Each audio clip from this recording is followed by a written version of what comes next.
must have taken your car and had a big accident in it, caused a lot of damage. And your defense is, I was drunk and I don't know what happened. That's your defense? Yes, Your Honor. It's your responsibility. But, Your Honor, the insurance paid for the car. I immediately, when I found out the car was missing, I immediately called. I'm just telling you. Okay. It's your responsibility. You took her property with her permission and behaved in an irresponsible way with it. Why do I say that, sir? I just listened to a litany of events where you were driving, partying, drinking, fooling around, drinking some more, hanging around some more. And then, according to you, you got back in her car and took it someplace. You're responsible, whether or not you actually had the accident in the car, which is something actually I believe you did. So does she. Judge Judy continues in a moment. After she bleached and damaged my clothes, she sent a text message picture to my phone, which I showed a friend of mine. Show me. I don't have that phone no more, Your Honor. That's why I brought my eyewitness. And later today. You see, you're trying to think ahead of the game, sir. You'll never be ahead of the game. All you have to think about is answering my questions truthfully. Do we understand each other, sir?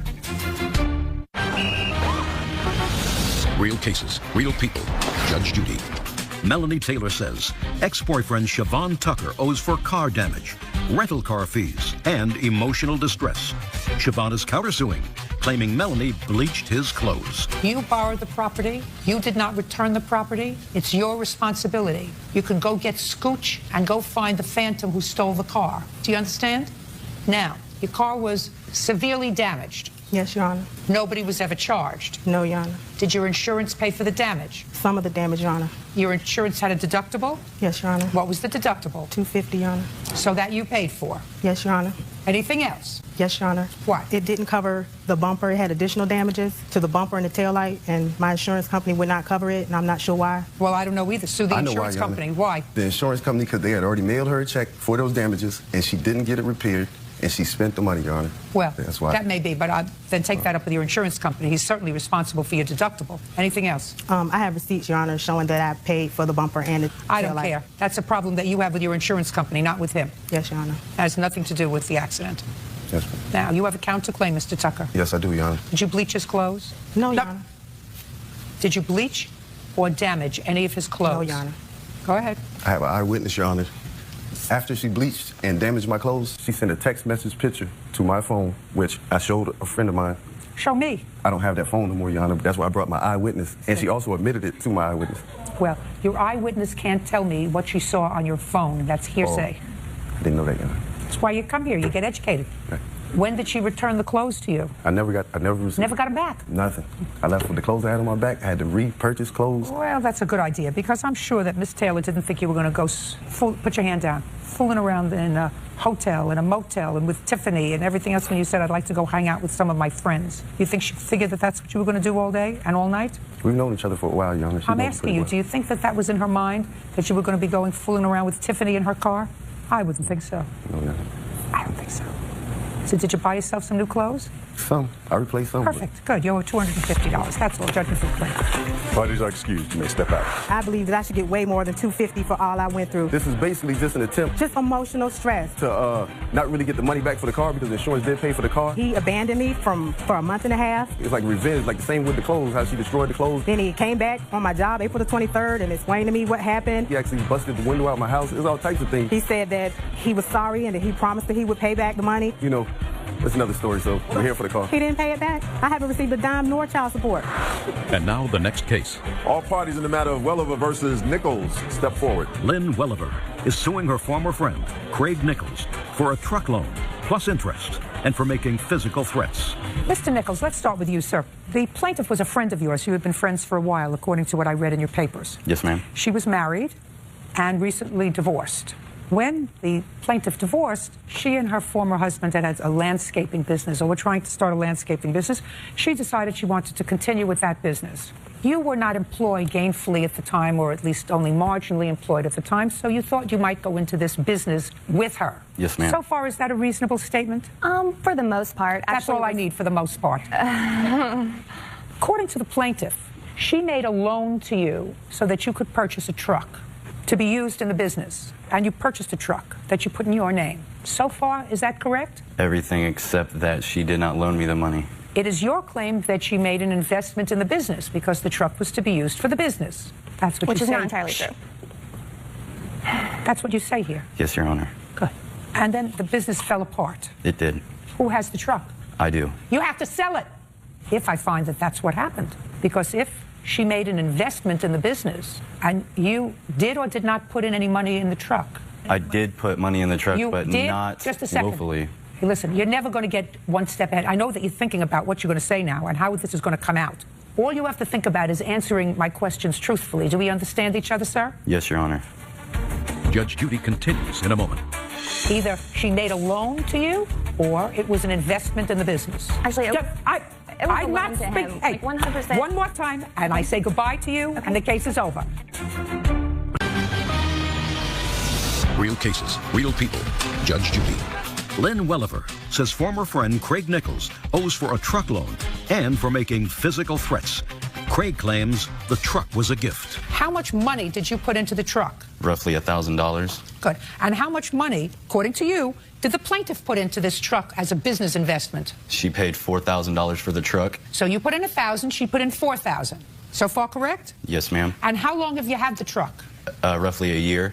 Now, what happens to a business, Mr. Nichols, when the business goes south? What do you think happens to the assets of the business? Normally, they would probably be liquidated. Correct. That's very smart. That's what happens with the assets of a business. And once the assets of a business are liquidated, Mr. Nichols, what happens to the proceeds of that liquidated merchandise? I would assume they would go to pay off the debts that the business had standing. Or the investors. Right? Yes, ma'am. Now, you have, according to you, a small interest in that truck. Because according to you, you put down $1,000 as your investment in the business. And she put down $4,000 as the investment in the business. Now, why would you think that you get to keep the truck? Well, the truck was actually a gift that was given to me That's not for what you personal said. and business use. That's not what you say in your answer. You see, you're trying to think ahead of the game, sir. You'll never be ahead of the game. You want me to read what you wrote in your answer? What you swore to? That's not necessary, ma'am. That's not necessary. So, now, either she made a loan to you or it was an investment in the business. Actually, it was a I'm loan not to him, Hey, like 100%. One more thing, one more time, and I say goodbye to you, and the case is over. Do we understand each other? Yes. One more time. Now I've warned you twice. Okay. It is either one of two things, Mr. Nichols. It was either a loan for the balance of the truck, or it was an investment in the business, which is what you swore to in your answer. Which one was it? Well, initially, it was an investment in the business, but when the business didn't go anywhere, I assumed that I would pay her the rest of the money for the truck because she is my friend, and that would be the right thing to do. I'm not interested in what you think is the right thing to do, sir. If initially it was an investment in the business, it has to be sold. Now you understand? I understand what you're saying. It has to be sold because that was an asset of the business, and she gets a piece of it, and you get a piece of it. Now do we understand each other? I believe you when you say that the truck was used for the business and the business did not succeed, and therefore the assets of the business have to be liquidated and shared among the investors. With all due respect, Your Honor, the truck is in my name, so I feel like I can do whatever I want with it. Well, I'm going to cut an order to the Department of Motor Vehicles to put her name on the title. You understand me, sir? Yes, ma'am. And then you can figure out what you're going to do with this truck, because then she's going to own a piece of it. As a matter of fact, I may direct that the Department of Motor Vehicles transfer title to her, and then she can sell it and she can give you back your piece. We understand each other now, sir. Yes, ma'am. You get it? Can I please You'll speak? No. Judy. Now, you're getting the truck.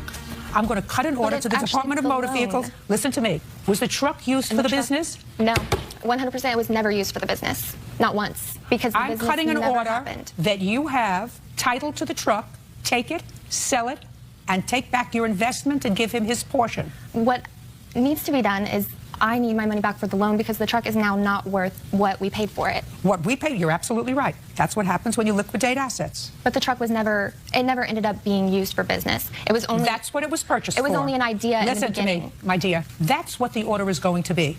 You're going to get exactly what you're entitled to, which is a return on your investment. Do you understand? Yes, I understand. You do understand. I know you understand. That's what's going to happen. Truck is going to be turned over to you. You can sell it unless he wants to sell it. And if he wants to sell it, the two of you can cooperate in selling it. Put it on Craigslist. Advertise it in a newspaper. Sell it. You take back your little piece that you invested. She's going to take back a much bigger piece because that's what she invested in your business. We understand each other? I understand you. Perfect. I don't think you've heard the full facts of the case, though. Well, if you listen, he has a choice. Because the he fact has that his choice. Listen to me. Listen to me. It's his choice. If he wants to give you the money that you claim was a loan, which I don't think was a loan, I think it was a bit, he can do that. My order is going to be to motor vehicles to turn the title into your name so that you can sell it and recoup part of your investment in your landscaping business. Goodbye. Parties are excused. You may step out. Judge Judy continues in a moment. And on the next Judge Judy.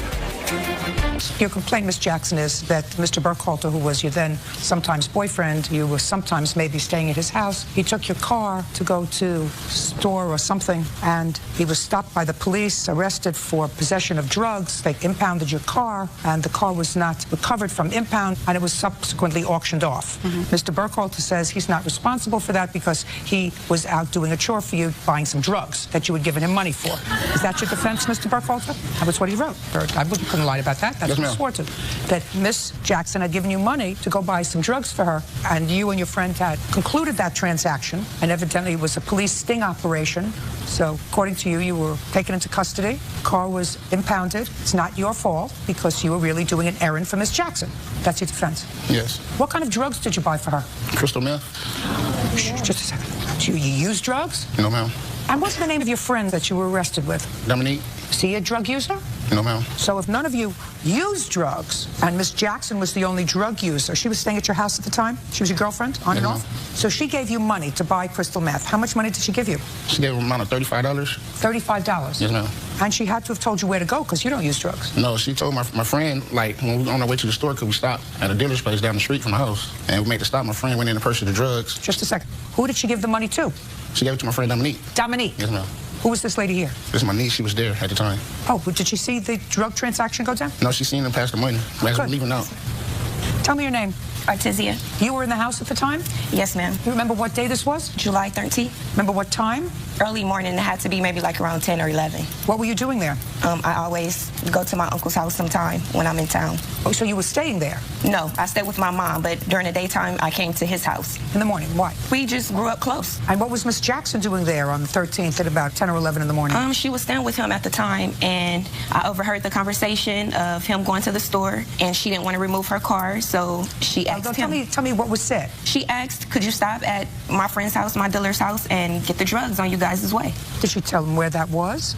Yes. No, don't look over there. Look over here. It was 13th and Street in a peach house. Peach house? Yes, ma'am. And is that where you went, Mr. Burkhalter? Yes, ma'am. Who was driving her car? Me. I was. Why in the world, Mr. Burkhalter, would you go and do this errand for Miss Jackson with your niece home? Are you sweating, Mr. Burkhalter? It's hot. Not for me. No. How old are you? 25. Any other children in the house other than you? No. Just you and your uncle? Yes, and his friend. And his friend, Dominique. Did he plead guilty to drug possession? I really don't know. What about you? Well, I went to court yesterday, and they dropped the charges on driving with suspension license and marijuana under arms. Did you have a lawyer? No, just a public defender. Well, that's a lawyer. Yeah. Now, who had the marijuana under an ounce? It was in the car, in the center console. Whose was it? Tanika's. It was in her car, you know. And what about the crystal meth? When they searched the car, they found the marijuana, then they searched us, and they found the baggie in my friend's pocket. In Dominique's pocket. He had the crystal meth. Yeah. Now, who's this? Your mother's brother or yes, your mother's brother? Did you see any money exchanged? Yes, I did. I didn't see how much. Don't look over there. Look over here. I didn't see how much it was, but I saw the money being exchanged. Now, Miss Jackson, this happened on July 13th, so you knew that you didn't have a car July 14th. Actually, July 13th, because it's what? Perfect. Did you go down to try to get your car? I called, and I went down there actually several times, and they told me it has to get paid for now, and I let him know Just that. a second. Why didn't you get your car out of impound? I didn't have the money for it, and when we talked about it, can I tell you what happened? Or yeah. Okay. First off, it was July 13th, and we were at his house. She was not there. I've never seen her before. I don't even know her name. Who are you? Money for meth. I don't even do meth. The meth was found on his friend Dominique, so I'm just assuming it's Dominique's, right? He tells me the police pulled them over on a routine stop, and they were going to leave my car locked up, and I would just had to walk down the street to go get it. But when they saw the meth in his pocket, that's why they stopped took it. For what? They was out the area we live in. It's like a lot of police out on certain days, like on Tuesdays and Thursdays, and it happened to be a Tuesday, and they just be stopping, like Operation Phoenix or something like that. And Operation what? Phoenix. Phoenix. Yes, ma'am. Now you can sit down. I don't understand. You know, there has to be a lie here someplace. Judge Judy continues in a moment. Marijuana may be potent, but it doesn't have legs. Somebody has to bring it and put it in the center console of your car. That would have either been you or him. And later today, You cut off all the beer. Yes, ma'am. 4 o'clock in the afternoon. Yes, ma'am. Cut off all the beer, and at 1:30 in the morning, you decided you were hungry. You think I believe that? real cases, real people. Judge Judy. Tanika Jackson says former friend Kenrick Burkhalter owes for the value of a car. Tanika says the vehicle was sold in impound after Kenrick was pulled over with drugs on him. Now, what's your sister's name? Miana. How many sisters do you have? One. And what's your first name? Artisan. And that's your mother? Yes. And how old is your sister? 43. How many children does she have? One. Has your sister ever been arrested for drugs? No, ma'am. What about you? No, ma'am. What about you? No, ma'am. How long had you been his girlfriend in July? Actually, we were never boyfriend and girlfriend. We were just friends. What were you doing staying at his house? I used to live 2 streets up from him, and we had to move out of there. And in transition of moving into my new place, he said it was okay that I stayed with him. For how long? I was there for probably about a month, a little over a month. Did you ever meet his sister? I did meet his sister, but I've never met her. I've heard of her, never seen her. So this is his niece? That's his niece. Well, I thought, Miss Jackson, you just said to her, who are you? Yeah, who are you? No, just a second. Sorry. Sorry. Well, you did know then who she was. I didn't know. When I saw her in here, I don't know who she is. But I've you heard knew who of she her. was now that you knew that he had a niece whose name was Artesia. Yeah, now you're saying that's your niece. Right? I'm aware of and who you heard she her is. name. So when you said, who are you? Yeah, it's going to be absolutely impossible to figure out who's telling the truth and who's not. So we're going to have to rely on some interesting... Can I explain to you? I'm yeah, sorry. Go ahead. I'm saying, when I say who are you, because I've never seen her physically. I've heard of her. I've heard stories of her. According to me, she lives in a different state or something. I don't care. And so she was not there. This is my first time ever seeing her in my life. Fine. Mr. Burkhalter, my question to you is, let us assume, sir, I believe your story. I'm not saying I believe it, that you gave him or Dominique money for drugs. I'm not saying it's true. But let's say I believe you. And let's say instead of giving you or Dominique $35 for drugs, and you were the driver of the car. Yes, ma'am. You pulled up to the Peach House. Yes, you ma'am. waited for Dominique to go inside, pick up the drugs, and bring them back for Miss Jackson. And this was a gesture of goodwill for her. Yes, ma'am. Yeah. Okay. Now, let's say instead of giving you $35 or giving Dominique $35, she handed you a little 38 special and said, you know, I'm really short of money this week. I want you to take this 38 special and go down to the gas station. Do me a favor. I'd like you to stick up the gas station for me and bring me back the money. And you did that. Do you think that's her fault? No, ma'am. Whose fault would that be? It'd be mine. Well, what she was asking you to do was buy her drugs. In every jurisdiction I know, that's a crime, right? Yes, ma'am. So you have several choices. You either say to her, I'll take my own car, or move your car. I'm not going to buy you drugs, because that's what this was all about. She didn't want to move her car. She said, take my car. So you were going out to commit a felony on her behalf, and you got caught. So who do you think is responsible for that? I guess me. Perfect. And that's if I believe you. I don't know if I believe any of you. Now, what kind of car did you have, Miss Jackson? I had a 2000 Dodge Stratus. Okay. Well, we do know several things. We know that there were drugs in your car. Some marijuana. Don't know how it got there.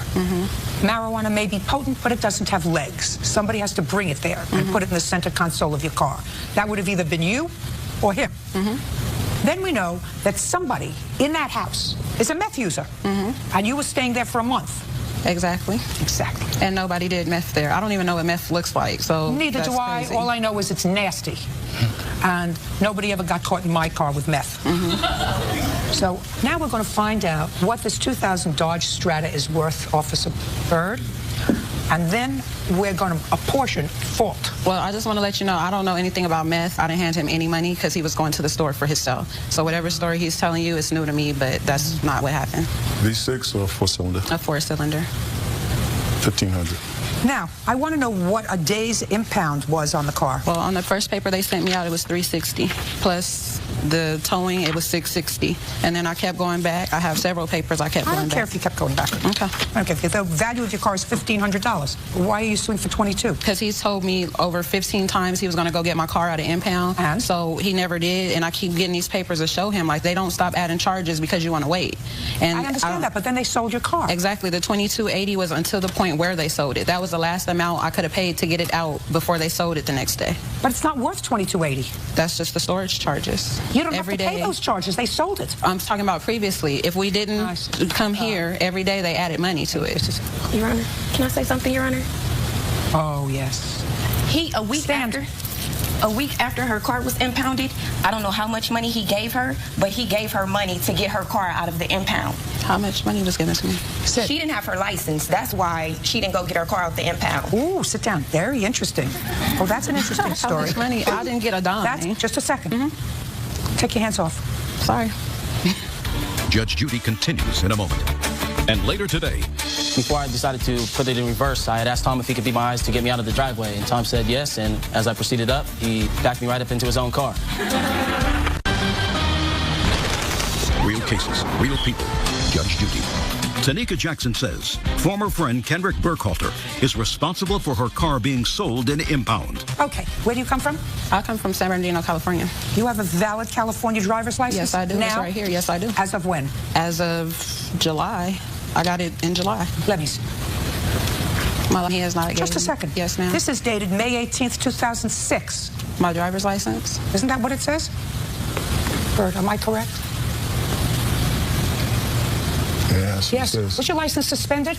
Yeah, it was. There you go. There you go. When was your driver's license suspended? My driver's license was suspended a while ago. I'm not sure of the date, but it's valid as of now. What were you doing driving a car? Your driver's license wasn't valid then, because I see that you had a valid driver's license May 18th, 2006. It expires June 2nd, 2011, but it was suspended. What are you looking at me as if I'm talking a foreign language for? I'm not. On what date was your driver's license reinstated? I don't have that paper. Well, you get that paper, you can come back. Right now, your case is dismissed without prejudice, because if you're driving around with a car without a license, I'm not interested in your complaint. Do you understand? I understand that, but my license is valid. Right, and I don't do meth. You may step out. I don't care really what he says. He's full of lies. He left her. He kicked her out, so that's the problem. Stop doing favors for people, you know, and live my own life. I don't believe anything anybody says, so it doesn't matter. And now the next case. All parties in the matter of Brokenshire versus Evanson. Step forward, please. 19-year-old Thomas Brokenshire is suing his former friend, Trevor Evanson, for running into his car while backing out of a driveway. Give me the date of this incident with the cars. April 20th, 2010. And when, Mr. Brokenshire, did you last socialize with Mr. Evanson? Look at me. April 21st. Where was that? We were located at the house that I was currently residing at. And what were you doing on April 21st after this incident? We were meeting for arrangements to cover the damages on the vehicle. Now, who had been drinking on April 20th, 2010? Raise your hand. Right. And after everybody was drinking at this party together and having a good time, who wanted to go and get some food? Raise your hand. It was all of us. And who all went to get some food? Raise your hand. Raise your hand if you went to get some food. What is this? What is this? Is there something wrong with your hand? Make it all the way up. Did you go to get some food? Technically not. Were you going to get some food? Now you got it. You think you're going to be a wise guy with me? I ate people like you for breakfast before I start working. And then you all got in a car. He was driving when you were going to get some food after you had been drinking, all buddies and friends, and it is your claim that he backed into your car. Yes, ma'am. And you want him to pay for the damage. Yes, ma'am. And you want me to get involved in this lunacy? Courts don't do that. Was your car damaged? Negative. Negative. What kind of car did you have? Ford Ranger. And what kind of car did you have? Camaro Super Sport. Guess he was luckier than you were. Yes, ma'am. Having partied all evening, what were you all going out for to get food? Why don't you just go to sleep? Well, ma'am, we started off the barbecue earlier in the day. I don't care. Don't give me a whole story. I have other things to do with important cases, not people who are looking to have a good time. Do you understand? Yes, ma'am. Great. Judge Judy continues in a moment. Want justice? Go to judgejudy.com or call 1-888-800-JUDY. Now, what time did you start the barbecue? Started approximately 12:30. 12:30 in the afternoon? Yes, ma'am. Barbecue and what? It's barbecue and social gathering. Beer? Yes, ma'am. What else other than beer? It's only beer, ma'am. Just beer. And what time did you get hungry again after you'd been drinking barbecue and beer all day? Roughly 1:30 in the morning the previous day. Not the previous day. Yes, ma'am. We don't go backwards. The only one that goes backwards in time is Bill Murray. Yes, ma'am. Other than that, we move forward. I'm sorry, ma'am. It was the day after. So you had been barbecuing and drinking beer for about 11 and a half hours. No, ma'am. We ended the barbecue roughly 4 p.m. And then what'd you do? We just kind of hang out. No beer. You cut off all the beer. Yes, ma'am. 4 o'clock in the afternoon. Yes, ma'am. Cut off all the beer, and at 1:30 in the morning, you decided you were hungry. Well, that's How old are you? 19. You think I believe that? You know how many 19-year-olds I raised? A lot. Why don't you help him fix his car? I don't consider it my fault. We were all drinking that night, and we all decided to leave to go get some food. I mean, you were driving. Correct. Well, before I decided to put it in reverse, I had asked Tom if he could be my eyes to get me out of the driveway, and Tom said yes, and as I proceeded up, he backed me right up into his own car. How old are you? I'm 20. How old are you? 21. 19, 21, 20. So the only one who's legal to drink is you. Is that right? Correct. Were you legal to drink then? Negative.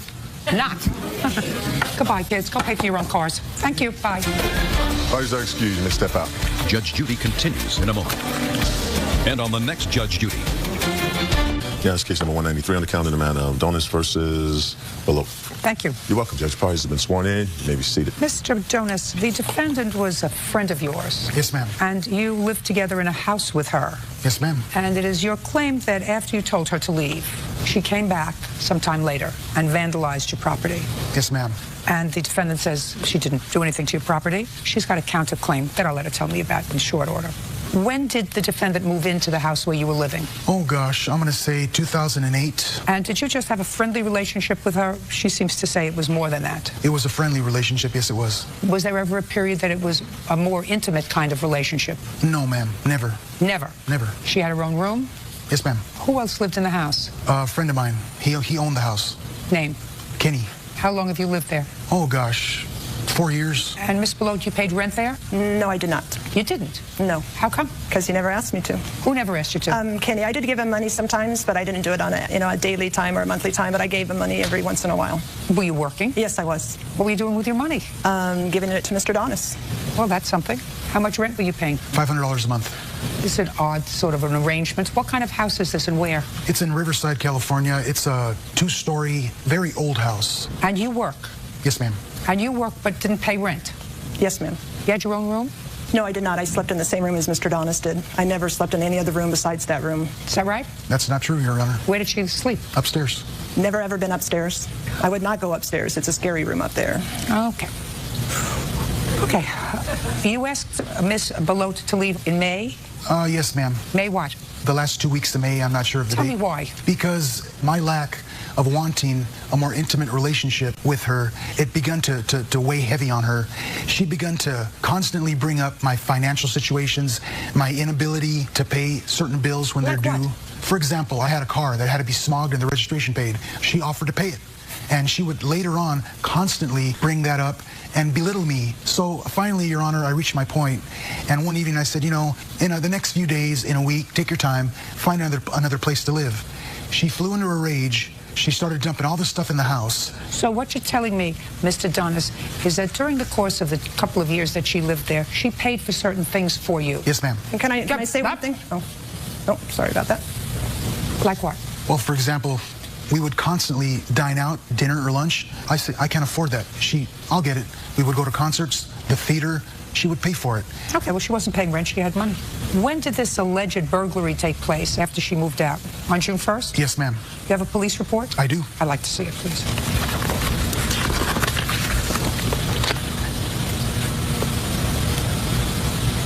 You told the police that you dated Miss Belote for 3 years while you lived at the residence. No, I did not. That's what the police wrote down. They wrote down a couple of things Belote erroneously. stayed with Donis at the house during a portion of their relationship. Donis ended the relationship with Belote about 2 months ago. The police got that all wrong. No, not all wrong, Your Honor. They just stated a few facts erroneously. We were Riverside Police Department would not be happy to hear, sir, that you are ascribing to them inaccurate reporting. Well, they were not happy when I brought that to their attention yesterday. The officers were not happy. Okay. And of course, Ms. Below, you say that you had nothing to do with this. No, I did not. Fine. Now, Mr. Donis, you did not witness this event. You came home and found that the padlock on your door had been removed and your place trashed. You list items here that were trashed. The police did observe the place having been trashed. Now you have to prove to me who did it. Yes, ma'am. So, do it. Well, ma'am, the police took photographs, which I do have also. Your place was trashed and burglarized. Okay. I came home, the locks... I said that already. You're not paying attention to me. Well, ma'am, I have a witness that saw her enter the house and saw her exit the house carrying a bedsheet full of things. I want to see the witness. Is that you? Yes, ma'am. Step up. Can I say anything yet? No. What's your name? Jonathan. Jonathan what? Years off. Where do you live? I live in Riverside, California. In what proximity to the plaintiff? About 7 miles away. And what were you doing at his house, allegedly, on the 1st of June? I was behind his house waiting for a friend. Where behind his house? In my friend's backyard. What were you waiting for your friend for? To go hang out. And you were waiting in the backyard? Yes, ma'am. What were you doing in the backyard? Smoking. Smoking what? A cigarette. Your Honor, if you just said it. And tell me what it is that you allegedly saw. Sir. I saw a tall, blonde, short-haired woman walk into the kitchen door. Then I became frustrated waiting for my friend, so I called my mom to have her come pick me up. I walked across Kenny's house. Then I saw this lady have a bedsheet full of various items, put them into her car, then walked back, grabbed 4 gallons of water, empty them out on the porch, threw the jugs on the ground, and sped away in her car. And who did you report this to? 2 days later, I went back and I reported it to James. And so your mother came and picked you up, so I assume the first person that you told was your mother. Yes, ma'am. And so she can corroborate that. Yes, ma'am. And on the 3rd of June, when you told the plaintiff, did he ask you to go to the police with him? No, ma'am. Did you go to the police at any time to give them a statement? No, ma'am. When he went to Riverside Police yesterday to complain about what was written in the report, because it says here, unknown suspect, did he ask you to go with him? No, ma'am. Why is that, Mr. Donis? Well, ma'am, because I neglected to inform the Riverside Police Department after he told me he witnessed her, because I did not want the police involved at her job. She has a very good job, and I didn't want her work disrupted at all. Very good. Judge Judy continues in a moment. It doesn't make sense to me that you wouldn't go back to the police and say, now I have a witness who's prepared to swear under penalties of perjury, where he could go to jail for about 6 months. And later today. How old are you? 35. What's wrong with you? There's nothing wrong with me. Well, there is something wrong with you. Says former roommate Deborah Belote burglarized his room and trashed his belongings. Deborah claims she and James were more than roommates. Mr. Donis, when your witness goes and swears in a report that he witnessed the burglary and they make an arrest based upon his sworn statement to the police that she burglarized your property, I'll be more than happy to recall and hear your case. Do you understand that, Mr. Donis? Yes, ma'am. Yes, is that reasonable to you, sir? Of course it is. Because you called the police that night and you named the defendant as someone who might have been responsible for this burglary. So it doesn't make sense to me that once you have a witness who saw her there, 2 days later you wouldn't go back to the police and say, you know, I didn't see anybody, but now I have a witness who's prepared to swear under penalties of perjury, where he could go to jail for about 6 months, that he actually saw her at the property. Do you understand? Yes, ma'am. So you're going to do a hop, skip, and a jump down to Riverside today? Yes, ma'am. Perfect. As soon as you do that, I'll see you back here. Bye-bye. Parties are excused. You may step out. He's a really good liar and an actor, and that's what he did today to the judge. And she saw it all. She wasn't happy with our relationship. He said he loved me and cared for me, and I was the only person in his life. We were never friends to begin with. You wouldn't do this to a friend. Oh, big time learning experience. You're only done one time in your life, and that was it. And now the next case. All parties in the matter of Andreasen versus Behar, step forward, please. Suzanne Andreasen is suing her former friend, Brian Behar, for rental car fees, parking tickets, and an unpaid iPhone account. Ms. Andreasen, it is your claim that the defendant owes you for the bills for both a rental car and some sort of U-Haul that were put as a favor in your name, but he agreed to pay for. He kept them for longer than he at least told you he was going to keep them, and you want the money that you were forced to pay as a result of that. I don't know what you say. I don't owe her anything, ma'am. Well, that's what you say, but why? I mean, our whole relationship, you know, I mean... I don't care about your relationship. Did you use a rental car? She did get a rental car that I used. Did you follow my words? Did you use a rental car? Yes, I did. Did you pay for it? No, I did not. Did you use a U-Haul? Yes, I did. Did you pay for it? No, I did not. Why? Because she said she would take care of it. How old are you? 35. What's wrong with you? What's wrong with you? There's nothing wrong with me. Well, there is something wrong with you. If you need a friend to pay for your rental car and your U-Haul, there's something wrong with you. What kind of work does Miss Andreasen do? She's unemployed. How does she support herself? I'm not sure. How do you think she supports herself? You say she was a friend of yours. How does she support herself? I know that she is getting unemployment or whatever, but as far as I know, I mean, and what she has a business that is something to do with some jewelry or whatever. So she has a business. Right. I used to own a construction company, and I don't care what you used to. You ate yesterday. How do you support yourself? Right now I'm unemployed, and I mean. How do you feed yourself? Best way I can. What kind of an answer is that? What'd you need a U-Haul for? Because I was moving, I had a child on the way, and I needed to leave out of the area that I was in because it wasn't a good area to like raise a child. That turns out the child isn't even mine. But the whole reason that she offered her help was because. Was she working when she offered to help? No, ma'am, she wasn't. Why don't you just pay the bill so I can leave you alone? I don't owe her the money. I mean, why don't you just pay the bill so you can leave her alone? You don't work. I've given her enough money. You don't. Well, tell me how much money. Just a second. Tell me how much money you gave her and when. I don't know. I didn't realize the relationship was on that level. I mean, we were friends. Give me an idea of how much money you gave her and when. I mean, there's all kinds of stuff. Give me an example. An example. She pushes a $600 vacuum when she wants to vacuum her house. And is what you're telling me you purchased that vacuum? Yes. When? I guess like it was around October of last year. I mean, that's just one thing. I took her shopping and was like, and I told her, you know, get whatever you want. And she helped me fill up. She helped me fill up a shopping cart full of stuff. You know what I mean? I didn't realize our relationship was on that level to where I needed to keep. What kind of level did you think your relationship was on? I mean, I thought that we were friends, and when we said we were doing something for each other, then that's what it was. I have a lot of friends. I never bought them a vacuum cleaner. Judge Judy continues in a moment. Very foolish women, really foolish women, put their credit on the line in order to have a warm body as a male friend. Suzanne Andreasen says former friend Brian Bihar owes for rental car fees, parking tickets, and an unpaid iPhone account. Brian claims Suzanne offered to help him financially. Now, let me see the bills from the rental car and from the U-Haul. There's also a couple of parking tickets that he got on the vehicle when he had it that he didn't tell me about. Did he tell you about any of the parking tickets he got? No.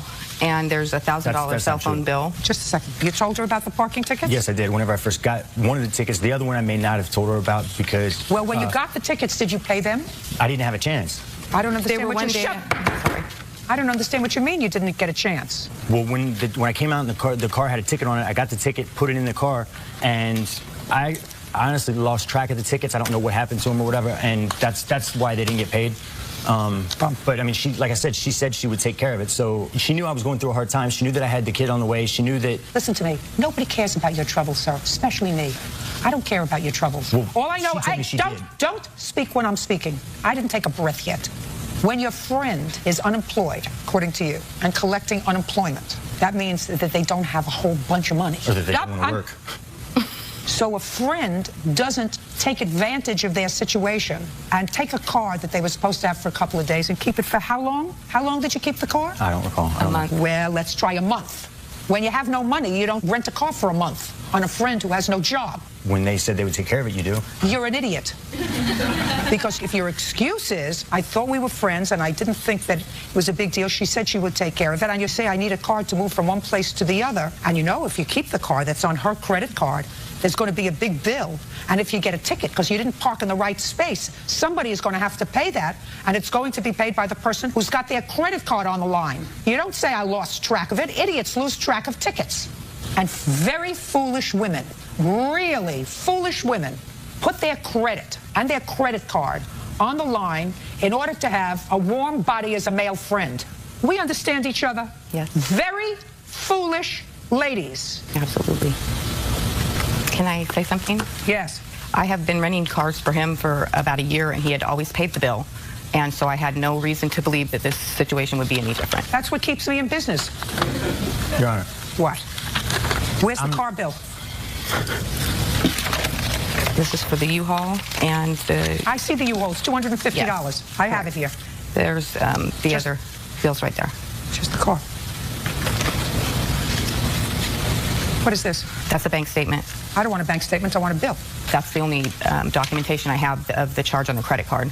It was $2,800. You'll probably see cash deposits on there as well, where I gave her cash when she needed it. From what? Did you give her cash?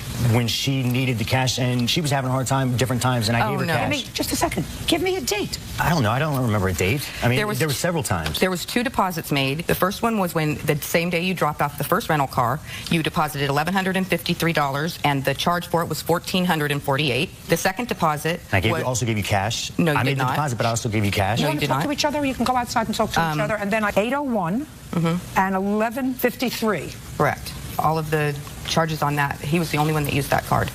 And so... Just a second. Okay. Wait a second, please. Check paid May 24th to Avis Rental Car. So that bill was $27.98. And then there was $1,000 for an AT&T phone that he had. Well, then you should have canceled that, madam. I don't get into phone bills. Before somebody works up $1,000 on phone bills, you cut off the phone. $376. That's for the U-Haul. Excuse me, Your Honor. What? The cell phone did not get canceled because I had excellent credit. He told me he was paying the bill. I asked him every month, are you paying the AT&T bill? And he said yes. And call AT&T. I'm not dealing with your phone bill.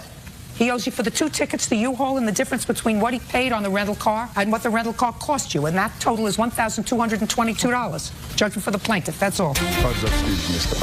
Judge Judy continues in a moment. And on the next Judge Judy. Order. All rise. Now, it's case number 253 on the calendar, the matter of McKinney versus Bates. Thank you. You're welcome. Parties have been sworn in. You may be seated. Ma'am, have a seat, please. Ms. McKinney, you moved into the defendant's home, and at the time the 2 of you were involved in a relationship. That didn't work out. You allege all kinds of things and allege that he owes you money. Mr. Bates says not only doesn't he owe you any money, but you were supposed to pay your own way when you moved in with him. You did not do that. And in addition, when you left, you took some property of his, including a dog that you had given him. He has a counterclaim.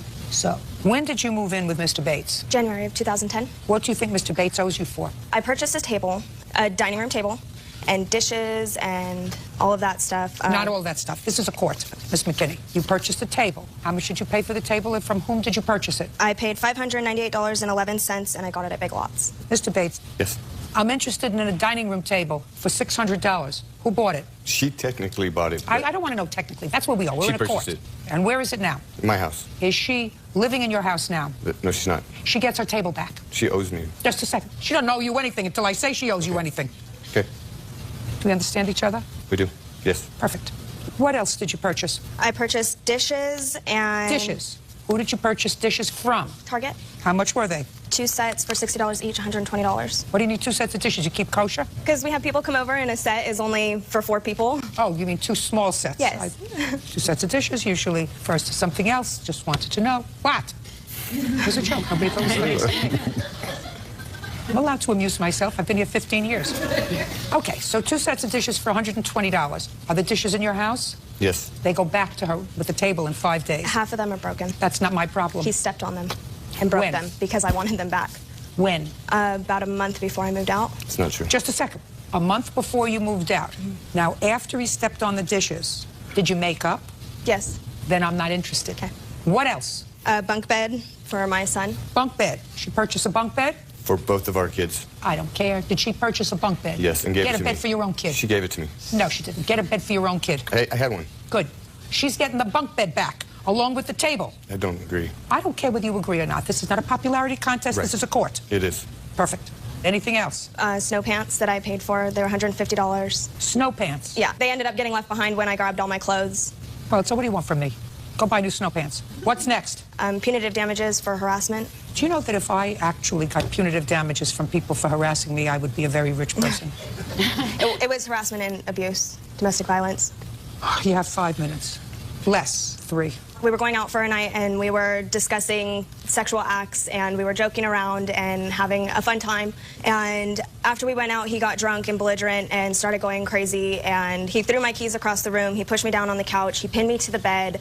He was yelling in my face. He was this close to my face, screaming and yelling at me. And I was just sitting there crying, asking him to stop. And he went to go light a cigarette in the room. And that's when I freaked out because I didn't know what he was going to do with that cigarette. Why'd you leave? He wouldn't let me get to my phone. He was holding me in the house. No, he wasn't holding in the house. He was holding me in the house. He went to the other room to get a cigarette. In the living room, and the bedroom is in the back of the house. There's no way to get out of the bedroom. Keep going. He had my phone. Keep going. He was in the front of the house.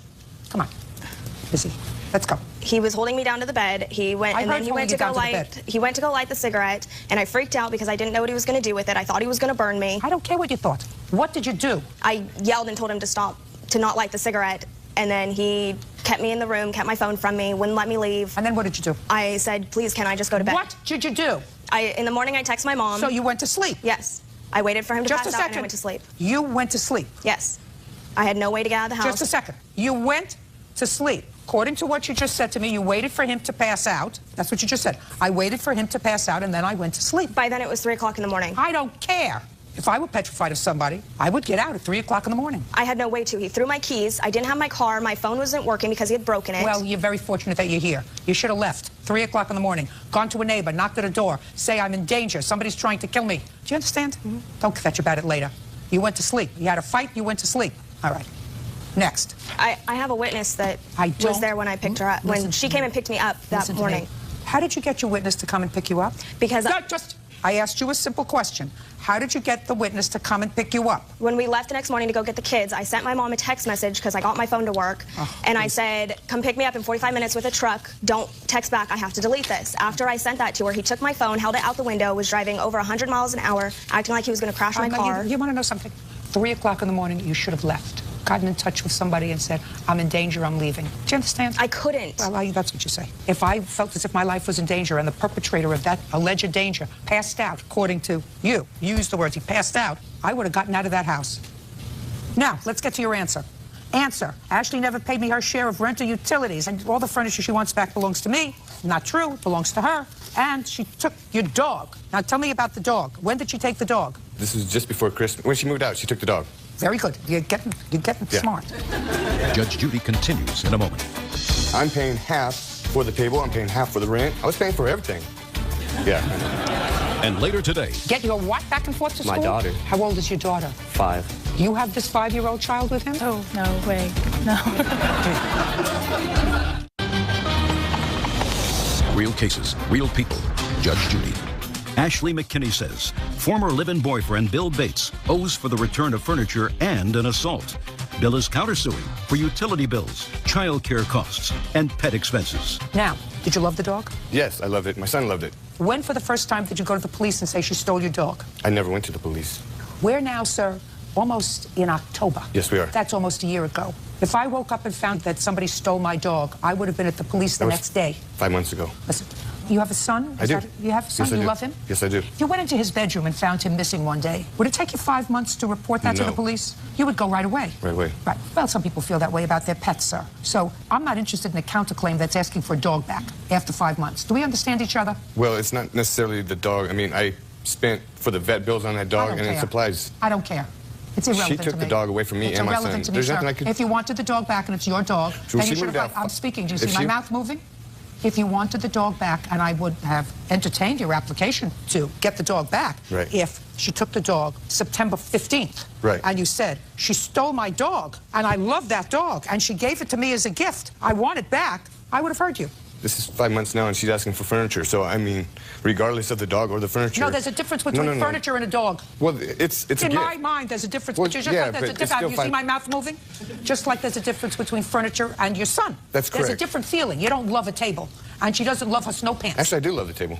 It's an awesome table. You do love the table? Yeah, it's a beautiful table. You love the table more or less than your son? Oh, I love my son more. Right. Okay. She gets back the table. You don't get back the dog. Now, let's talk about what she owes you for rent, because that's what she said. She never paid her share of her rent or utilities. She actually moved in October of 2009. Yes. She stayed with me rent-free. For how long? For 7 months. Just a minute. And was she supposed to pay you in October? Yes. Did she pay you? No. Did you evict her? No. She stayed with you in November? Yes. Did she pay you? No. Did you evict her? No. Did she stay with you in December? Yes. Did she pay you? I see where you're going. You got where I'm going? You got where I'm going? It's over. She gets her table and her bunk beds, the unbroken dishes, and if you want to, wrap the unbroken dishes in her snow pants if you have them, within 5 days. It's finished. But over. Done. You don't understand what I've done for this girl. Listen. You beat her up? Listen to me. Just a second. You don't understand me, sir. I don't care. I can see that. I but... don't care. I'm not giving her the money that she wants. Now, let me see how much money she wants. $5,000 because she had a fight. She's not getting any money. Right. She's getting her furniture back. Because she spent her money on it, she's taking her furniture back. Because that's reasonable. But if you actually had a contract with her for rent and utilities, I didn't and she lived with and she lived with you for 7 months and shared a bed with you, and as she discussed, you know, having cute little sex talk before this argument took place, I'm not interested, quite frankly, in rent. Well, she was only eligible to buy those things for the place because I paid for the rent. If I didn't pay for the rent or the bills, she wouldn't have been able to buy the table or any of that. So technically, I'm paying half for the table, I'm paying half for the rent. I was paying for everything. Yeah, I know. 5 days, that's all. Thank you. Your Honor, Parties are excused. May step out. we were planning on having a long future together. I bought her a wedding ring, actually. And it just kind of went downhill. I'm stuck with a wedding ring, and she gets the furniture. Be smart about who I choose to be with. Well, I'm telling you what, next time she comes to my work for a booty call, I'm gonna tell her no way. And now the next case. All parties in the matter of Bloom versus Colby. Step forward.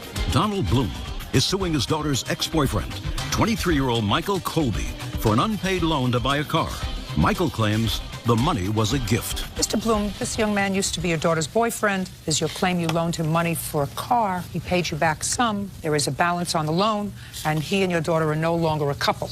Mr. Colby says that you did, in fact, give him money to buy a car. It was just that. It was a gift. He did, in fact, give you back some money for some bizarre reason, but he said there was never an agreement to pay you back, right? Yes, ma'am. What do you do for a living, Mr. Colby? Currently, right now, nothing. Who are you living with? My parents.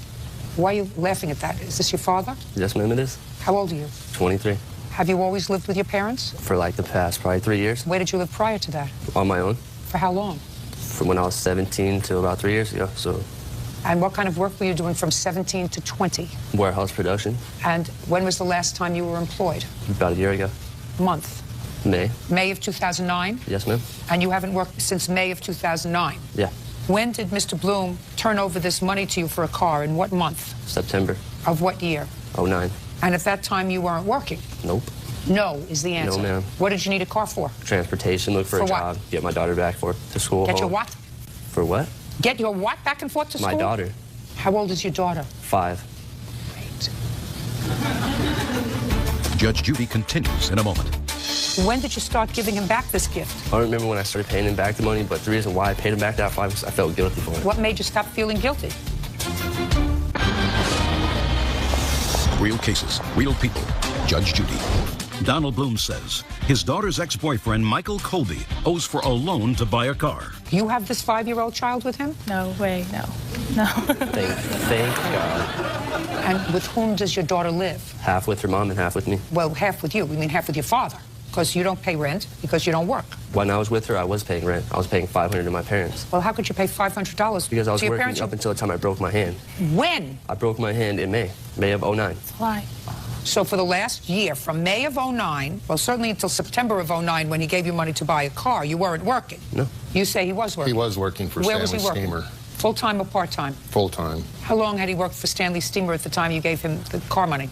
I loaned him the money in September of 09, so he was working. I mean, my daughter met him about May. I don't know how long prior May of to 09. that. Yes. Now we together, sir? So at the time that you got this money from Mr. Bloom, you were working for Stanley Steamer. Yes, ma'am. That's what Mr. Bloom says, because he also said that you were giving him back $200 every couple of weeks towards this loan, which is why he gave you $2,500, and all that's left is $2,050. As far as we talked, it was a gift. He never loaned me the money. It was always a gift. Well, when did you start giving him back this gift? I don't remember when I started paying him back the money, but the reason why I paid him back that 5 was I felt guilty for it. So. And when did you stop feeling guilty? When I stopped paying him, probably a few months ago. What made you stop feeling guilty? Because in a way, I felt like I didn't owe him the money, and then... Okay. So in a way, you felt as if you didn't owe him the money. Yeah. Tell me what kind of way you felt that you didn't owe him the money. Because his daughter had stated she was going to help pay back the money, and it was, like I said, it was just a gift. No, don't tell me it was just a gift. That's a conclusion. So you didn't actually feel as if you actually owed him the money, even though you had paid him back some of the money, because his daughter said she was going to help pay back some of the money, right? Yes, ma'am. Tell me about the conversation you had with your then-girlfriend. In the beginning, I didn't want to take the money. I was leery on it. She stated... To you? Yes, to me. To take the money, she would help me pay it back. Great! Take the money, I would help you pay the gift back, right? No, I'm trying to understand you, Mr. Colby. Take the money, and if you have a problem, I'll help you pay the gift back, right? Yeah. If you're going to pay something back, then that's a loan. Do you understand that, Mr. Colby? Yeah. All right. So, I mean, I know I was making fun before when I said, you know, paying back this gift. But if you're going to pay something back, it's a loan. It's true.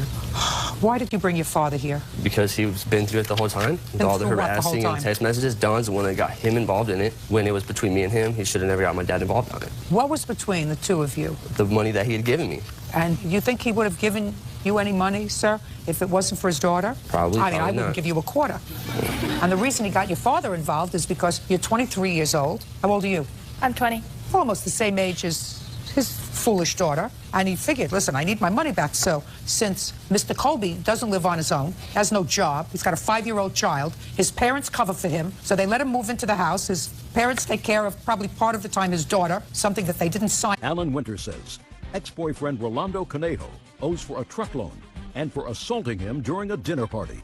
Mr. Winters, you and the defendant were in a relationship for a couple of years, according to what I've read, lived together, and then the relationship ended, unfortunately, unamicably. It is your claim that you loaned the defendant some money to buy a truck. Yes, ma'am. And then it is your claim that he assaulted you. Yes, ma'am. The defendant says that he paid for the truck through services. Correct. Took care of your home, took care of things for the 2 years that you lived together. Also paid money towards your mortgage every month that should be counted towards the truck debt. And this truck debt came about as a result of a loan that he had with someone else that he had been involved with. And when the two of you became involved, you said you don't want any strings attached, so you paid off the truck loan to the other person, thereby making him only beholden to you for this debt.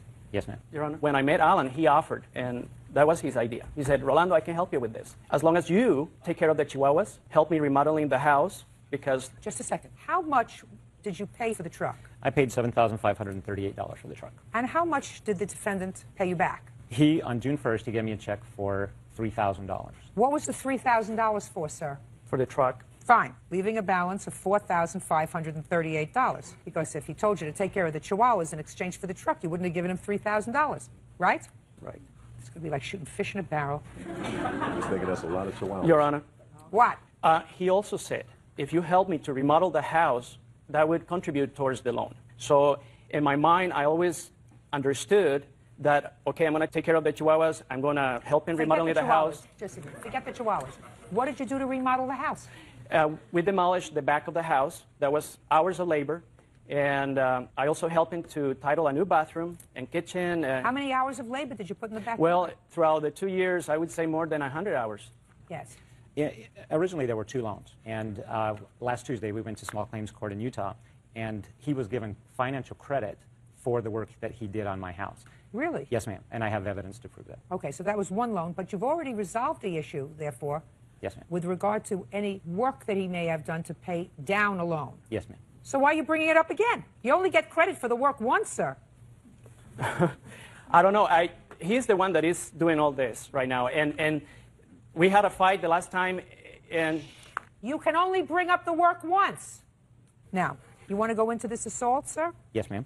On December 1st, 2006, I was having friends over for dinner. I was having Mike and another friend over for dinner. Mike is my witness. Mr. Winters, this assault happened December 1st, 2006. Yes, ma'am. When did you and the defendant separate? In July of 2006. Your Honor. In July, shh, put your hand down, you'll have a chance. So this assault allegedly happened after you separated? Yes, ma'am. We remained friends. Fine. December 1st, 2006. I'll hear you. Okay. He dropped the dogs off because he provided dog care for me. But the chihuahuas were owned by both of us. So he came over at 1 o'clock in the afternoon, dropped the dogs off, went up to a job interview, came back to my house at 3 o'clock in the afternoon, and we were talking, and I asked him if he was drunk. And he said, no, I'm tired. I haven't been drinking. I knew that he had been drinking, so we went to get groceries because he was cooking Costa Rican dinner for our guests. And on the way to the grocery store, I told him, I said, Rolando, I know you're drunk, and I know you lied to me about it. You don't need to lie to me about being drunk. I knew he was going through a hard time or whatever. So when we got back to the house, it escalated into an argument, and he started to approach me. And the police had already been involved once before. And so I put up my hand and I stopped him. I said, don't come near me. If you come any closer to me, I'm going to call the police. You know that you'll be arrested immediately. So he didn't. And then I said, I want you to leave my house. You're not to stay here for dinner. I don't want this argument to happen in front of friends. And he refused to leave. So he sat on my couch for hours. He said nothing. So I sat on a chair opposite him. And I was reading or whatever. And all of a sudden, he just pops up. And he's very animated. And he said, okay, we need to cook dinner. This was a few hours later. So he starts cooking dinner, and I go in the kitchen, and I'm chopping things up for him. And I told him, I said, you have to promise me that you will not drink anymore tonight, and that you will not argue with me or bring up an argument while my friends are here. And he promised. So Mike and my other friend came to the house, and Rolando was very animated. He was a very gracious host. His dinner was delicious, and we had a really nice dinner. Well, after dinner, we were playing a game called Shut the Box, and it requires each player to have 10 $1 bills. I knew Rolando did not have that money, so I offered to give him 10 $1 bills earlier, and that's one thing that caused an argument earlier because of the money issue. So we were in the front room, and he would come in and out, and he was very pensive, and he would sit and watch us, and then he would disappear. The game becomes very, very rambunctious. We were screaming and yelling and having a good time and laughing. And we were also drinking cocktails. And the next thing we know, Rolando showed up in the living room wearing nothing but my bathrobe. He had gone into my bedroom and taken off all his clothes, and he had his underwear and my bathrobe on. And he came in immediately, started verbally attacking me, and Mike and I watched him, and we didn't comment. We said nothing. My other friend is a person that I also used to date, and so Rolando started to argue with him, and my other friend started to defend me. After a while of hearing Mr. Conejo just scream and yell, the three of us went into the kitchen to get away from him. And left him? Yes, ma'am, in the living room. He followed us into the kitchen. He picked up a glass of water, and he went to throw the water on me, but he hit my other friend, who's not here today. And then before I knew it, he was just hitting me in the face. And I have pictures of my face I'd like to see to show. I also have a letter from the Victims Resource Center from Salt Lake City. So Mike and my other friend grabbed Mr. Conejo and held him down, but he wouldn't stop fighting. There was blood all over my kitchen. I went into the bathroom to see what my face looked like because I'm a flight attendant. They won't allow me to fly when my face is cut up. And it came to a point Rolando would not stop. He just would not stop. And so my friend picked him up physically and threw him off my front porch. He landed in a pile in the snow. And my friend wasn't even sure if he was hurt because he landed on a sidewalk in the snow. And he was wearing his bathrobe at the time? He was wearing my bathrobe at the time. And so a few minutes later, Mr. Conejo once again jumped up and took off. And that's why I didn't call the police. Okay, Mr. Conejo, let me hear what happened on December the 1st, if you remember. First of all, I want to mention that we were still in a relationship. Wonderful. What happened on December 1st? On December 1st, Tell me how he got all cut up. On December 1st, he called me and said, Rolando, come over. I want to invite you to have some cocktails to drink. And I went over to drink with him. And then he's like, we can invite some people over to play games. And that was Mike and his other friend. And Alan and me and his other friend, we were drinking. I had been in this relationship for 2 years. It was very dysfunctional. Alan would come from flying, and I want to hear about December 1st. Well, we were drinking, and Alan punched me on the face because I told their friends that I had to put this facade, pretending that we were in this good relationship. So he punched me in the face because I said that, and then he started attacking me, and we got in this fight. His friend... May I see the photographs of your face, please? I don't have a photograph, but... He punched you? He punched me first. Then did you...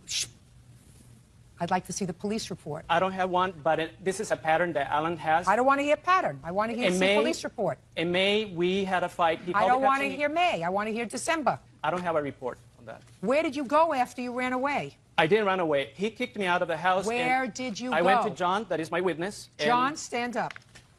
John, you have a last name? Crapo. Mr. Crapo, you remember December 1st? I do.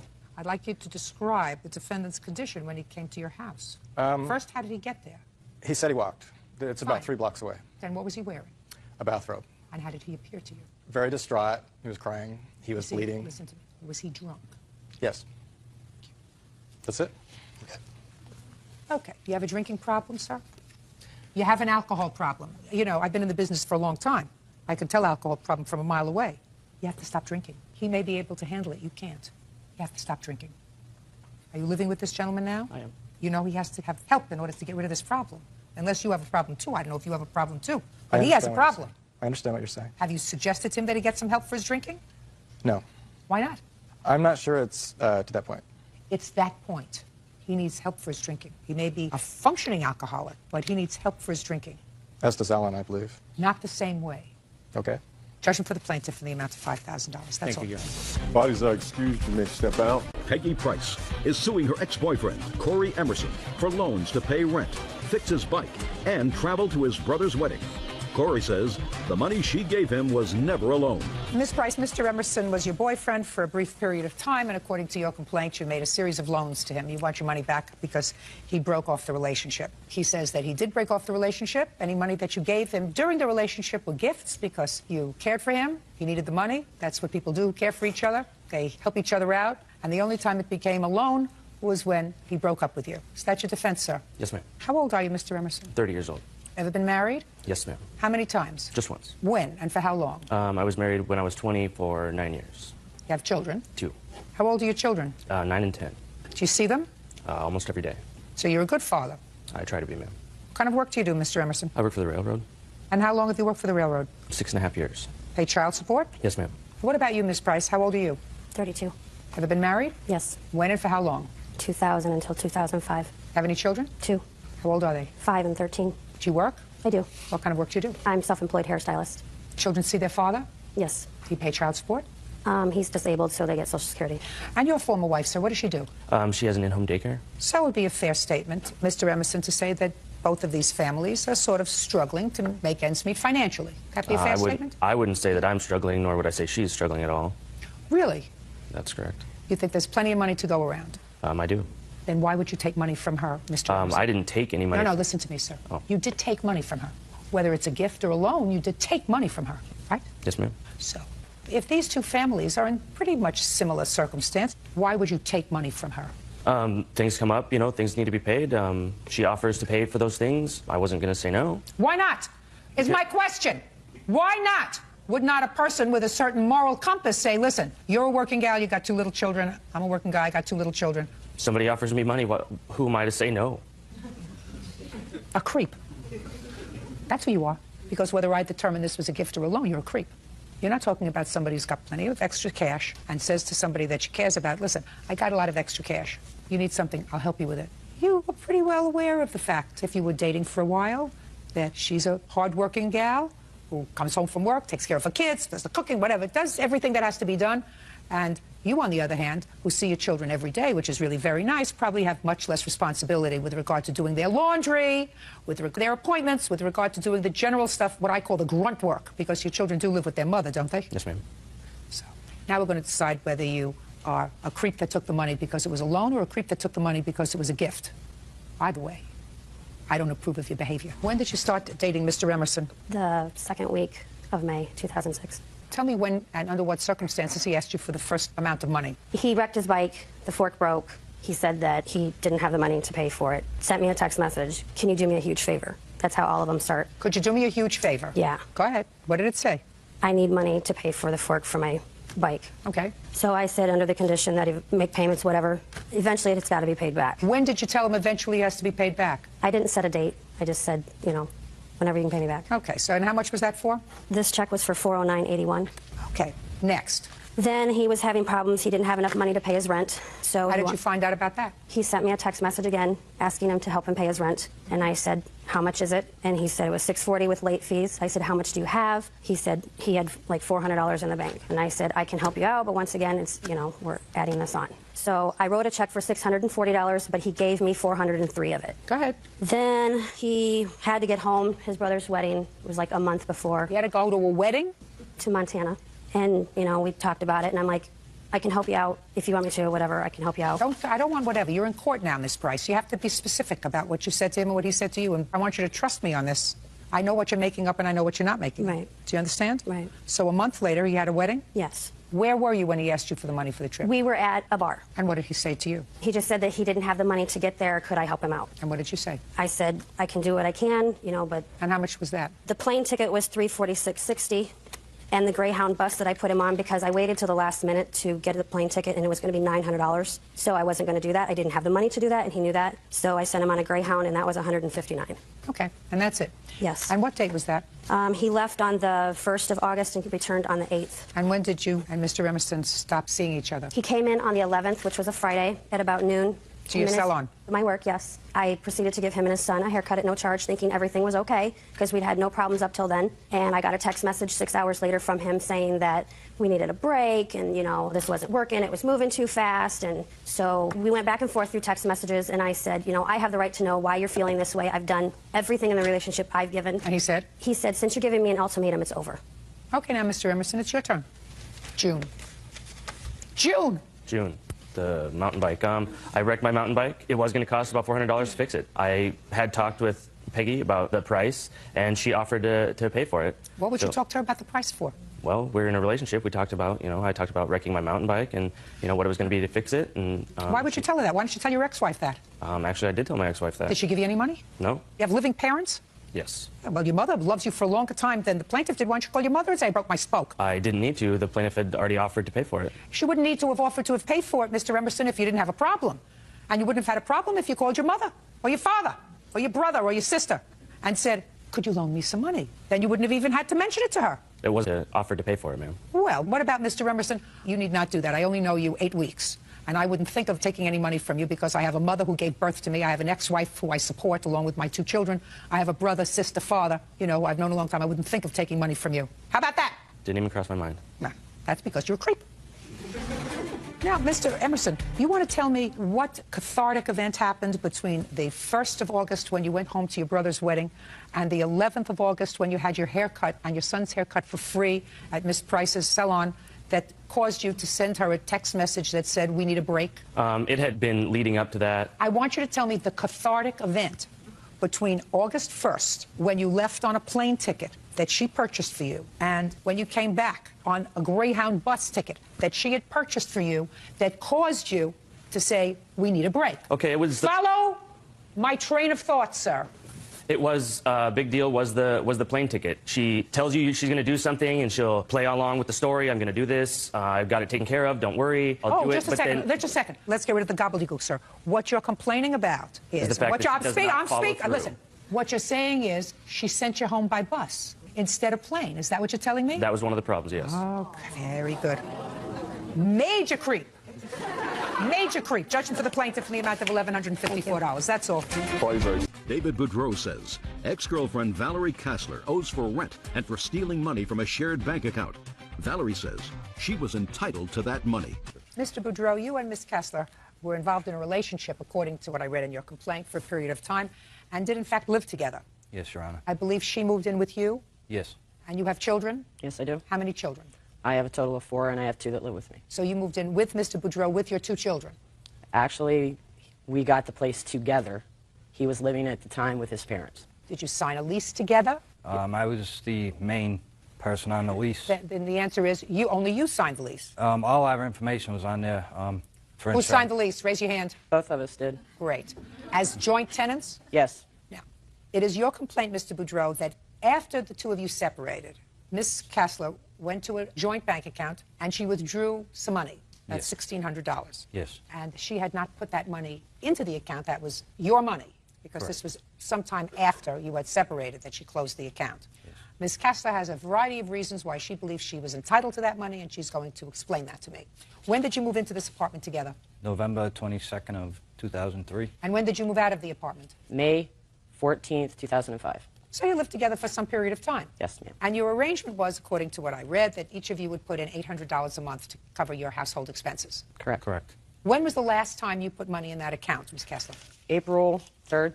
April of 2005? 2005. I apologize. At that time, you were still living there, so that $800 covered May rent. Actually, that was for April's rent and bills. Is that right? Yes. What was the rent?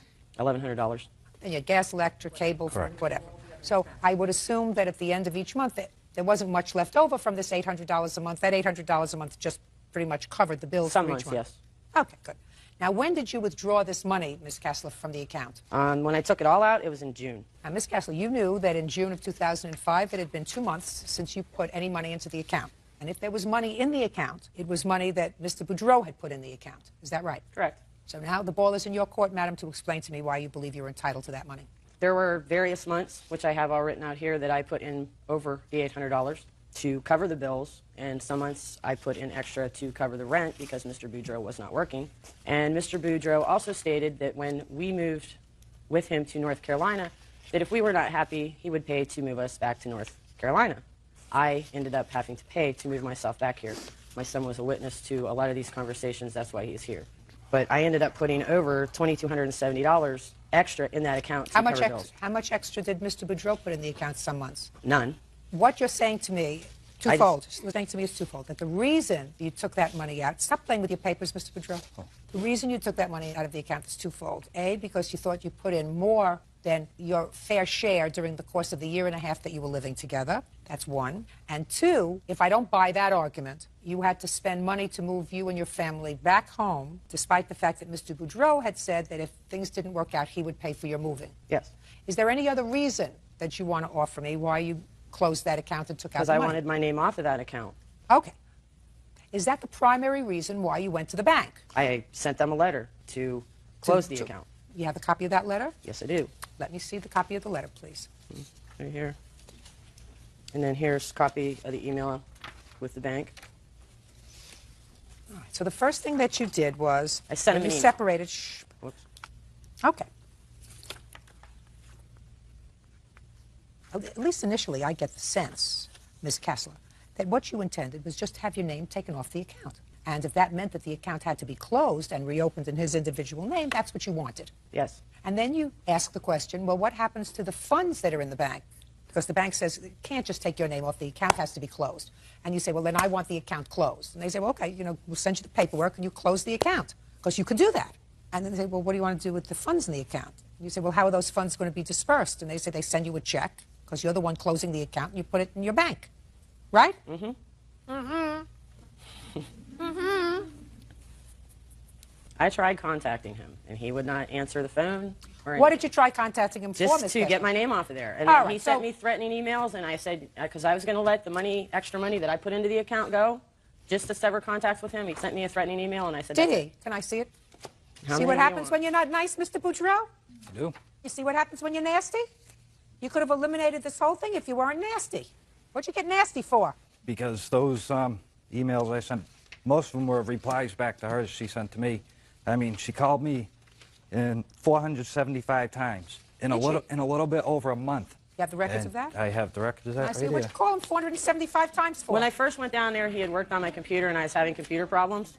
And some of those, 475 times? and if you notice, some of those calls were made to the cell phone first, and because he did not answer the cell phone, I called the house phone. 475 times? Well, I have emails here that Miss say, Kessler, why won't you answer the phone? Miss Kessler, 475 that's what it times. says. That's harassing. All right, think about when he says nasty things to you. I mean, before that, he had threatened my life.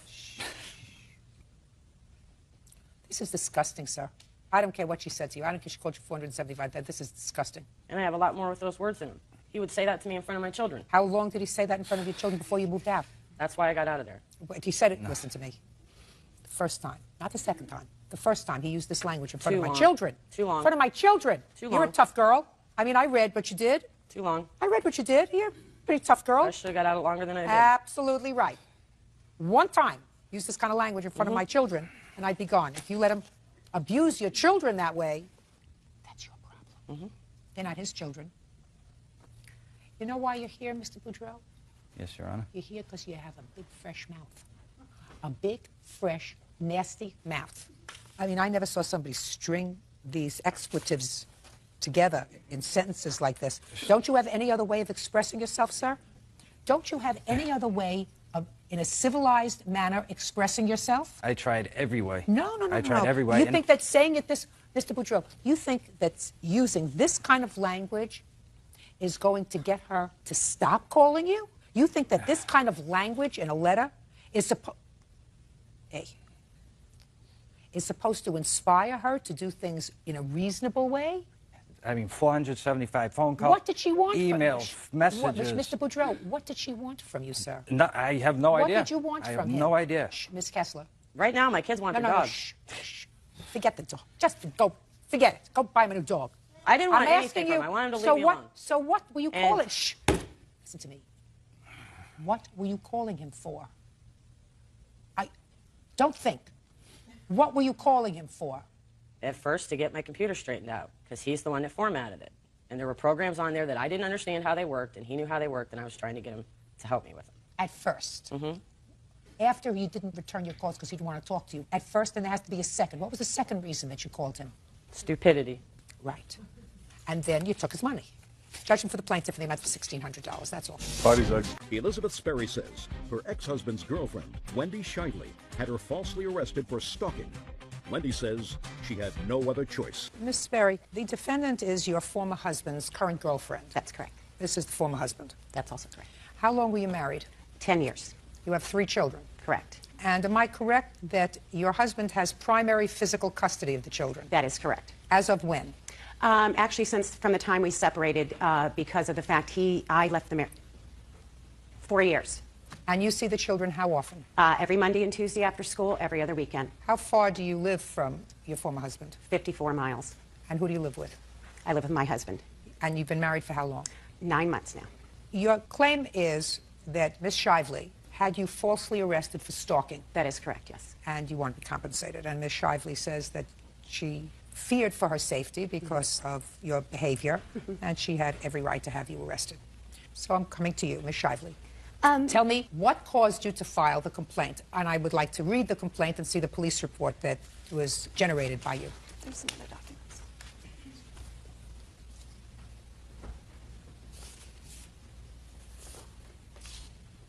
Okay, go ahead. Okay. On May 19th, Miss Berry, that was the first contact I had with her, and it wasn't really contact. I noticed her following us. We were picking up some leaves. A neighbor had cut his trees down so we could see to drive around the corner. So we were out putting those into the truck to take them to the dump, and Miss Berry kept driving back and forth. This was on a Thursday. It was not her day with the kids.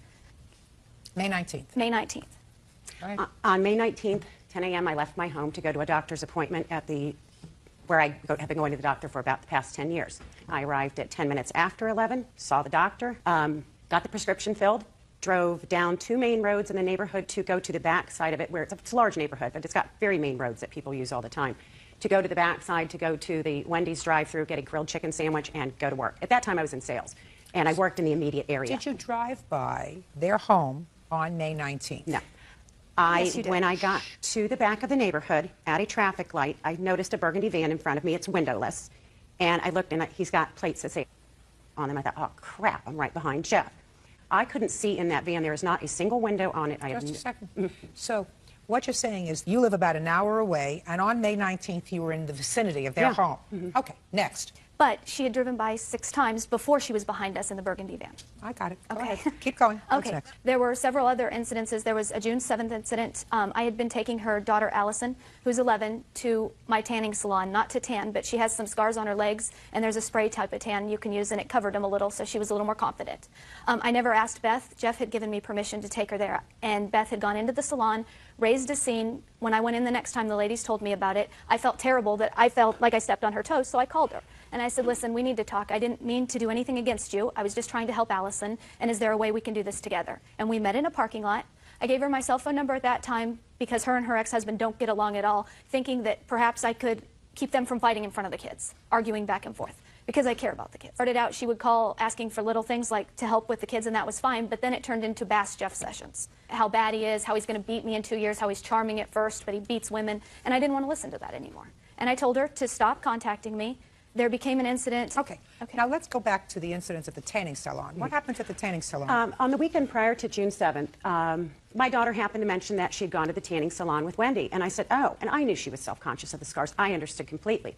But I didn't really know who signed the paper. And in my mind, I didn't mind that she went. It wasn't a problem. So I did go by the tanning salon. I said, why? Just to see who signed the paper. I was just curious. It did have her signature. And I said, you know, she's really not her parent or guardian. She really shouldn't have signed that.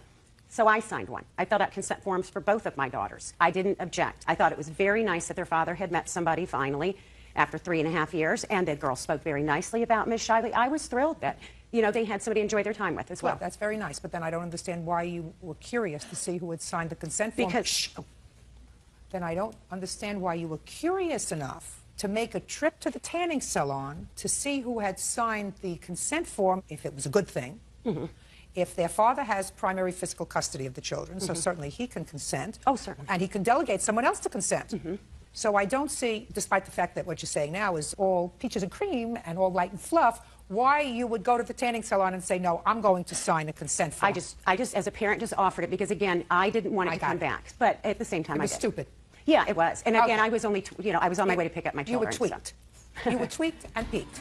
Did your husband receive custody of these children with your consent, or was it a court order? No, it was with consent because he is the only one who lived in the school district. I lived 3 miles away, and we did not want them to be moved. So, no, back in May of '03, we consented that he would have primary physical for school enrollment purposes. So when you moved an hour away, you made no request and move with you? No, I have not. Not at this point. I have.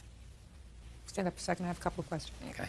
Mr. Corey, am I correct that there has been no request by your former wife to change the custody arrangement? She's tried in a roundabout way of doing it. How? Before Father's Day this year, that's one of the things that Wendy had a problem with her.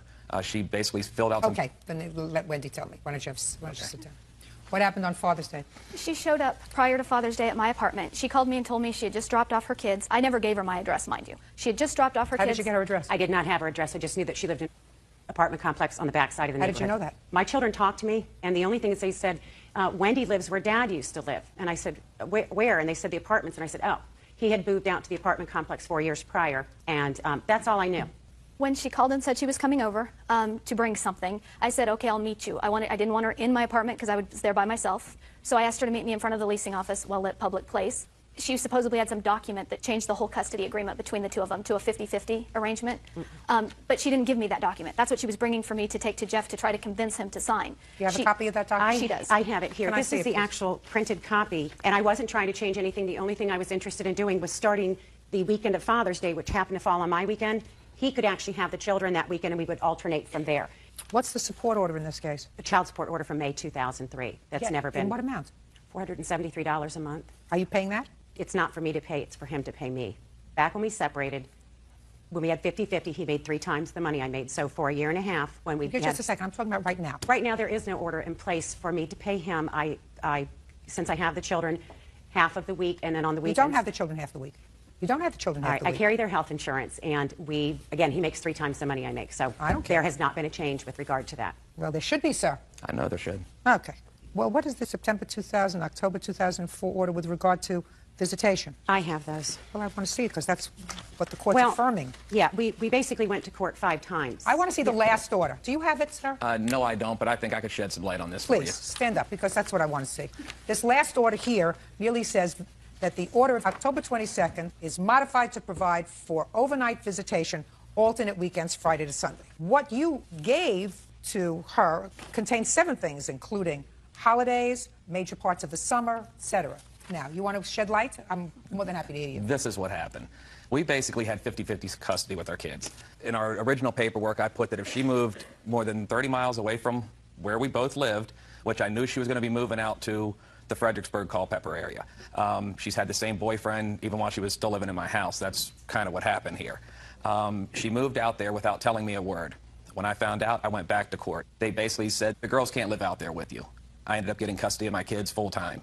And basically what she has now is she'll pick them up from me, drive them around in circles till she brings them back at 7 o'clock at night. It's a total fiasco.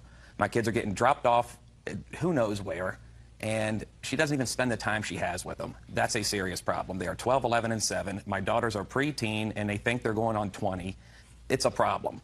Their problem with me is I have rules. When they're with their mother, nobody's around to see if they're obeying the rules or not. You know, best thing that ever happened to me and my daughters, and I just think she's jealous. All I want is to be left alone. I never wanted child support from her. Okay, and well, I you can't be left alone, sir, because you picked this lady to be the mother of your children. I understand and she's that. going to be the mother of your children forever. But should I be penalized for being stupid at 24? Well, For the rest of my life? Listen, should your children be penalized? Absolutely not. That's what I'm saying to you, sir. They have a mother. And for better or worse, they have 2 parents. It's not a good thing for them not to feel loved and supported by both parents. Now, children, in situations like this, where you live far away from each other and have to live with one parent or another, they're living with you. That's they're great. happy doing it. That's great. And I can understand her perspective of she would like to have her children with her. She made her choices 4 years ago, and unfortunately, now she would like to have her choice and the children too. That's not going to happen. Do you understand that? Oh, I understand. Good. You can't have your choice, your heart, and your children. You left. That's it. That doesn't mean that she's going to leave you alone. She's not going to leave you alone, because that's what happens. She's not smart enough to leave you alone. She's not smart enough to say, this is it, this is the story, and she will continue to fight you for your children. Children will get older. You'll make a rule for your 15-year-old. You won't like a boyfriend. She'll say, I'm going to mommy. Get over it. It's going to happen. That's what happens when people get divorced. Now you can sit down. Now, tell me the rest of the stalking, madam, so that I can make a judgment with regard to this case. Okay. And move on. The following at the tanning salon, the following me in the car, all the instances are listed there. I don't remember them all now. Factored in with, I was afraid all the time because she didn't represent herself as a stable, sane person to me. And I don't mean to be mean, but that's what it was. So I was Give me an afraid. example. Trying to sneak over that custody agreement, she showed up with the custody agreement and then wouldn't even give it to me. She asked for my email, saying it wasn't dark enough for me to read. Could she email it? She was trying to gather more information. I handed her over my email address, though, thinking, great, it'll stop the phone calls, and she won't be bashing her husband. She'll be sending me email. But I'm afraid of her. The final straw was Father's Day, when I picked her children up Father's Day evening at McDonald's. Was afraid they would get into it because it was a bad day for everybody. Picked them up. She came storming over to my car, yelling, give me Taylor's cell phone.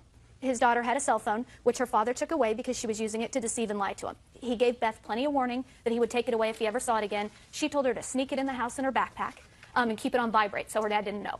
So she was storming over at me, got right in my face. I rolled up my window and drove away, but I was very afraid of her at that time, and that's what precipitated the police report. Anything else you want to tell me? I would like to tell my side of the story because this is just totally made up. I did meet Ms. Shively for the first time on June 7th. She did call, asked if we could talk, indicated she didn't want to have any problems. I agreed. Talked for about 20 minutes, offered me her cell phone number. It was very nice.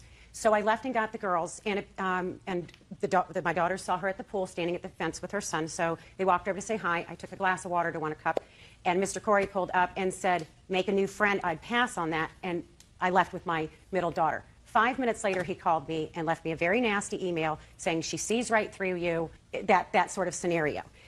He's basically saying, while I have my children with me, I'm stalking her. And that's just not with you when you have them. On 5:30, I picked up the girls on 5:29. Tell me about the incident with the cell phone.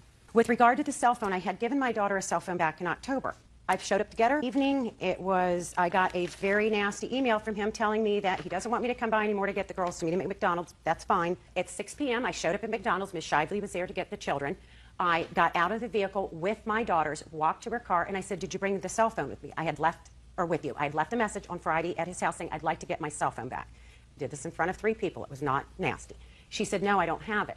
And I said, well, can you go get it? And she said, no, he says he'll give it to you when you go to court. And I said, what does assault and my cell phone have to do with each other? She said, I don't know, don't put me in the middle. And I said, fine. And I walked away, got in my car, I drove to the police station, which was a couple miles away, and I told the officer, he's got my property. I've been going through this kind of abuse for 4 years. I want my cell phone back. Where were your girls when you went to the police station? They had just left with Ms. Shively, so I went by myself. So you dropped the children off and you went to the police station? Correct, because I did want my property returned to me. He had no right to confiscate it. Just a second. You had no property. I had a cell phone. No, dear. You gave the cell phone to your daughter. Listen to me. That's a gift. Okay. It's not your property. Okay. Okay. So let me tell you, I have to make a judgment as to whether or not your actions, just listen, whether your actions were sufficient to cause her to feel fearful enough to seek a protective order. And I'm going to refer to 2 things, 2 objective things that you did, because I don't know, I wasn't there. I couldn't tell based upon what either one of you tell me whether or not you were making calls to her and saying bad things about him. I can't tell whether or not you were, in fact, driving back and forth. There's no videotape of you driving back and forth, but you did 2 things that suggest to me that you're more angry than you seem. I'm speaking. That you're more angry than you would seem to want to convey to me. 1, for no apparent reason, you went to the tanning salon because you were curious about who signed the consent. There was no reason for you to be curious. Your former husband has physical custody of these children. He can do whatever he wants to do. I assume it was in the children's best interest. As a matter of fact, you agree that it was in the children's best interest, but your nose was tweaked as to who signed the consent. And not only did you go there, but once you saw that she had signed the consent, you said to them, she's not their mother, I'm their mother, give me the forms, I will sign the consent, because that's what objectively you did. The second thing you objectively did was, after you dropped the children off in June, with regard to this cell phone, instead of just saying, listen, I'm not going to get myself exercised over this cell phone, I'm going to the police. The police? Over a cell phone? And you knew why he had taken the cell phone away from her. He took the cell phone away from her because she wasn't doing the right thing. Ms. Shively probably had good cause to file a complaint against you. In any event, your complaint for false arrest is dismissed. Case is dismissed. That's all. What is your excuse? You may step out.